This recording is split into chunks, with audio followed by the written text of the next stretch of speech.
नमस्कार स्टूडेंट्स, हमारे YouTube channel पे आपका स्वागत है। तो होने वाली जो लेखपाल भर्ती परीक्षा है, इसमें जो हम ग्राम विकास और समाज के 10 क्वेश्चन आपको देंगे। आप इन क्वेश्चनों को सॉल्व करें और अपना तैयारी का देखें आप लेवल क्या है। वैसे स्टूडेंट्स हम तो इंग्लिश पढ़ाते हैं, लेकिन बच्चों ने कहा कि सर लेखपाल की जो तैयारी कर रहे हैं उन बच्चों ने कहा कि सर आप कुछ क्वेश्चन बता दीजिए। तो उसी क्रम में हम आपको बताएंगे। तो पहला क्वेश्चन है स्टूडेंट, भारत में स्थानीय स्वशासन का जनक कौन था? पहला क्वेश्चन है। क्वेश्चन हम आपको बता रहे हैं, इसका उत्तर आपको खुद बताना है, ठीक है? बाद में हमारे क्वेश्चन से आंसर से मैच करिए। वीडियो को पॉज करके कर सकते हैं या कॉपी पे लिख सकते हैं। तो भारत में स्थानीय स्वशासन का जनक कौन था? पहला ऑप्शन है लॉर्ड कर्जन, दूसरा है लॉर्ड रिपन, तीसरा है लॉर्ड माउंटबेटन,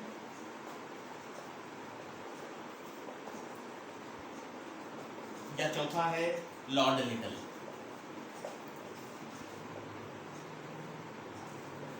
लॉर्ड लिटल।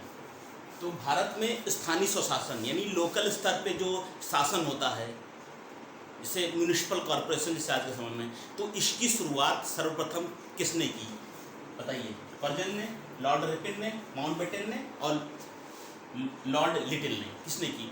चार में से एक ऑप्शन बताना है आपको। आप मन में रखिए या कॉपी पे नोट करिए, हम आपको इसका आंसर बताते हैं। और 10 क्वेश्चन की सीरीज में आप अपनी तैयारी को जांच सकते हैं कि आपने ग्राम समाज की कैसे आपकी तैयारी है। तो इसका सही आंसर है student Lord Ripon. Lord Ripon ने सबसे पहले स्थानीय स्वशासन का प्रारंभ किया था, और ये प्रारंभ किया था उसने 1882 में। 1882 में लॉर्ड रिपन ने इस तरह की व्यवस्था एक शुरू की, जो आगे भी चलती रही और इसमें अनेक तरह की बदलाव किया है। तो स्टूडेंट्स, अगर आपने लॉर्ड रिपन लिखा है, अपने आप को 1 नंबर दे दीजिए। नहीं और गलत है आपका, तो ये क्वेश्चन कॉपी पे नोट कर लीजिए। चलिए दूसरा देखेंगे। उत्तर प्रदेश ग्रामीण आवास विकास परिषद की स्थापना कब हुई? क्वेश्चन ध्यान से सुनिए। दूसरा, उत्तर प्रदेश ग्रामीण आवास विकास परिषद की स्थापना कब हुई? देखिए दूसरे क्वेश्चन में के आंसर हैं 1983, बी का ऑप्शन है 84, 85, 86।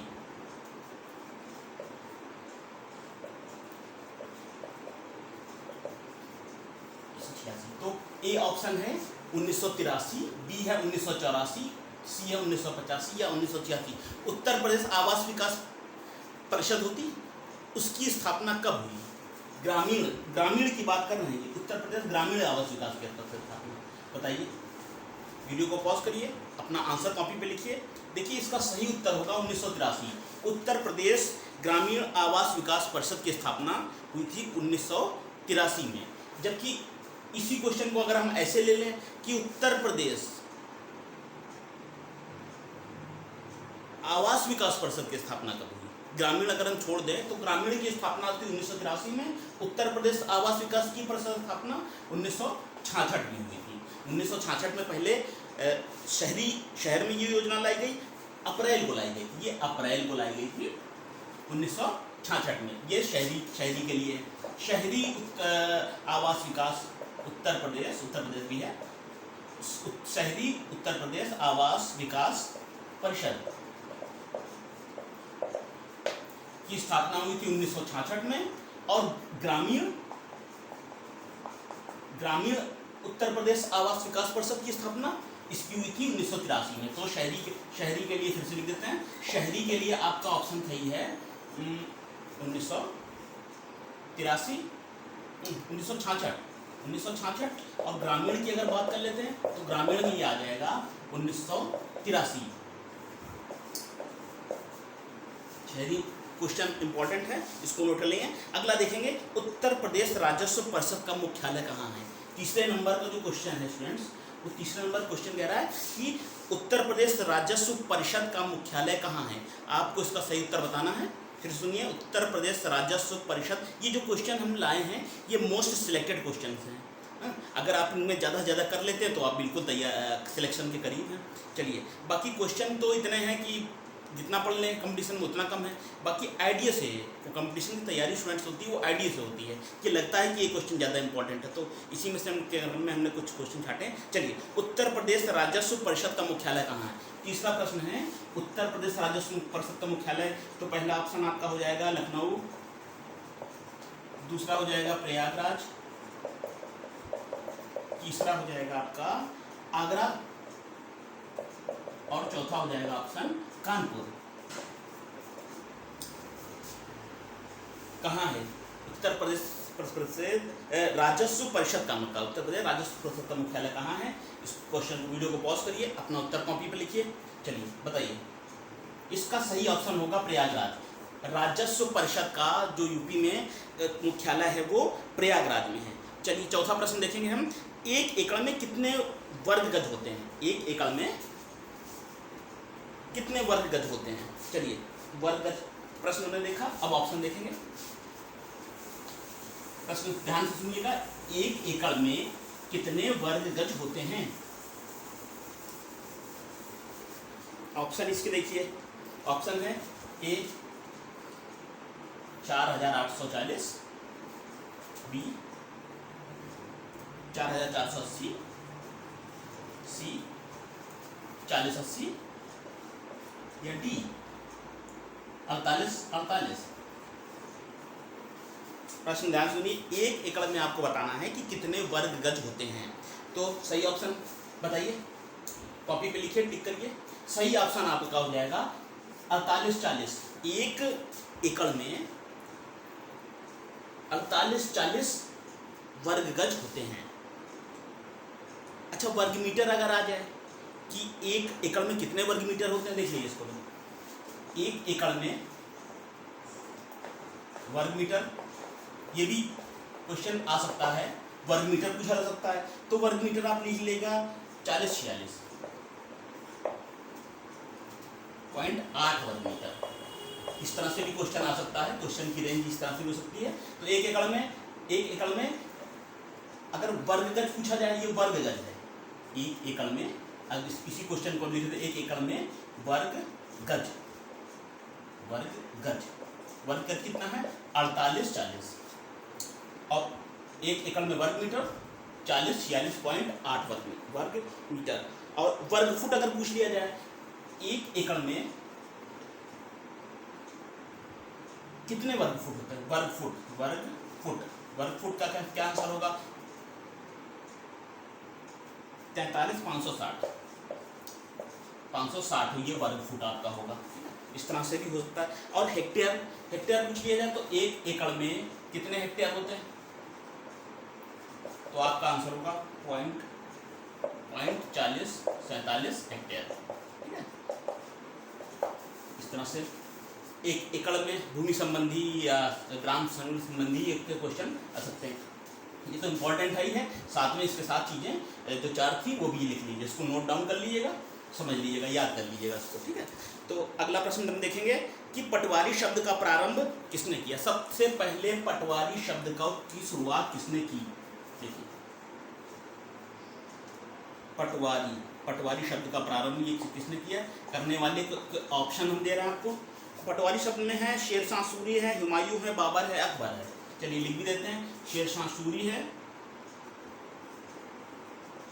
हुमायूं है, बाबर है कि अकबर? पटवारी शब्द की शुरुआत करने वाला पहला शासक कौन था? तो इसका सही ऑप्शन आपको बताना है, वीडियो पॉज कर लीजिए या ऐसे बताइए, कॉपी पे लिखिए। पटवारी शब्द की सबसे पहले शुरुआत शेरशाह सूरी ने की थी। तो शेरशाह सूरी ने भूमि सुधार संबंधी अनेक कार्य किए। पहला वो बिहारी शासक था जिसने इसकी पटवारी शब्द की शुरुआत की। इसके अलावा हुमायूं और बाबर नहीं है, अकबर ने भी भूमि संबंधी कुछ सुधार किए। तो चलिए अगला देखेंगे, स्वर्ण जयंती ग्राम स्वरोजगार योजना का प्रारंभ। ये भी क्वेश्चन इंपॉर्टेंट है। स्वर्ण जयंती गांव से संबंधित है कि स्वर्ण जयंती गांव में लोगों को रोजगार देने के लिए स्वर्ण जयंती ग्राम स्वरोजगार योजना, इसका प्रारंभ कब हुआ? इसका प्रारंभ आपको बताना है, डेट बताना है इसको आपको। तो 10 अप्रैल 1999, इसके माध्यम से टेस्ट करिए अपनी पढ़ाई। 11 अप्रैल, 8 अप्रैल या 1 अप्रैल। 11 अप्रैल, 8 अप्रैल या 1 अप्रैल। एग्जाम में आप टफ बनाने के लिए सन वही रखेंगे, आपको डेट बतानी है डेट दे देंगे। तो ऐसे जो महत्वपूर्ण योजना है जैसे जो है स्वर्ण जयंती ग्राम स्वरोजगार योजना, ये महत्वपूर्ण है। तो इसका आपको आंसर बताना है कब इसकी शुरुआत हुई। 10 अप्रैल को ही। अब ऑप्शन तो ये डेट्स कम तो वही है, 10 अप्रैल, 11 अप्रैल, 8 अप्रैल या 1 अप्रैल। कब हुई? चलिए, इसकी शुरुआत हुई 1 अप्रैल को। 1 अप्रैल को स्वर्ण जयंती ग्राम स्वरोजगार योजना के प्रारंभ हुआ। अगला देखेंगे 7वें नंबर का प्रश्न। कॉपी पर लिखते रहिए अपने आप को, ये जो चीज़ें इंपॉर्टेंट हो उसको आप पॉज करके नोट कर लीजिएगा फट से। कॉपी पे किसी भी चीज़ को याद करने के लिए आपको लिखना जरूरी है। जब तक आप लिखेंगे नहीं, जैसे बच्चे लिखते हैं 6th क्लास के, 8th क्लास के, 9th क्लास के, तो कोई भी चीज़ है आप ऐसे नहीं याद होगी, लिख के याद करिए। खसरा और खतौनी का निरीक्षक कौन होता है? अगला प्रश्न है, खसरा और खतौनी का निरीक्षक कौन होता है? लेखपाल, कानूनगो, पटवारी की अमीन। खसरा और जो है खतौनी है, इसका निरीक्षक लेखपाल ए है, बी ऑप्शन है कानूनगो, सी ऑप्शन है पटवारी या डी ऑप्शन आपका है अमीन। अमीन बताइए, पॉज करिए वीडियो को, आंसर अपना लगाइए। 7वें नंबर का ये प्रश्न है स्टूडेंट्स। 3 प्रश्न और इसके बाद मिलेंगे आपको। तो खसरा और खतौनी का निरीक्षक होगा, आपका सही आंसर होगा कानूनगो। लेखपाल के ऊपर होता है कानूनगो, उसको होता है। आत्मनिर्भरता प्राप्त करना किस पंचवर्षीय योजना का उद्देश्य है? किस पंचवर्षीय? 8वां क्वेश्चन देखेंगे कि सेल्फ डिपेंडेंस, आत्मनिर्भरता प्राप्त करना किस पंचवर्षीय योजना का उद्देश्य था? तो आपको बताना है पहली, 11वीं, तीसरी या चौथी। पहली, 11वीं, 11वीं बार, तीसरी या शॉर्ट में हम लिख देते हैं या चौथी।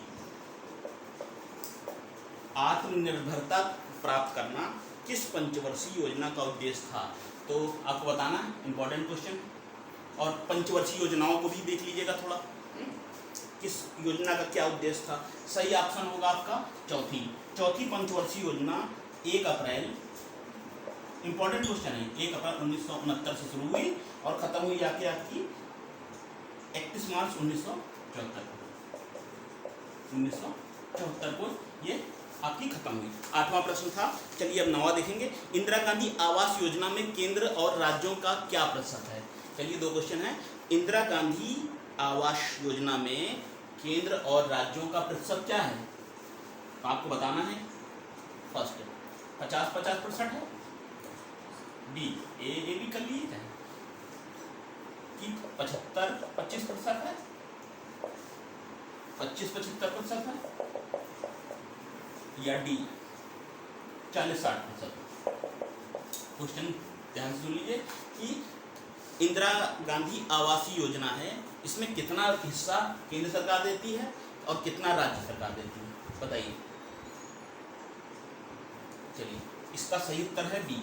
इसमें 75% जो है वो केंद्र सरकार देती है और 25% हिस्सा हमारा राज्य सरकार का होता है। चलिए आखिरी प्रश्न की ओर बढ़ रहे हैं हम कि भू क्षेत्रफल मापन की अंतर्राष्ट्रीय इकाई क्या है? जमीन को नापने के लिए ऐसी इकाई जो सर्वमान्य है, कौन सी है? प्रश्न इकाई सुनिए, भू क्षेत्रफल मापन की अंतर्राष्ट्रीय स्तरीय इकाई क्या है? आपको है एकड़, बीघा, हेक्टेयर या किलो? B kilo.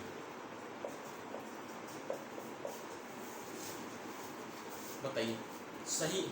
भूमि मापन की अंतर्राष्ट्रीय इकाई, अंतर्राष्ट्रीय स्तरीय इकाई। तो इसका सही आंसर क्या होगा? इसका सही आंसर होगा सी, हेक्टेयर। चलिए 10 क्वेश्चन स्टूडेंट्स हमने बताया।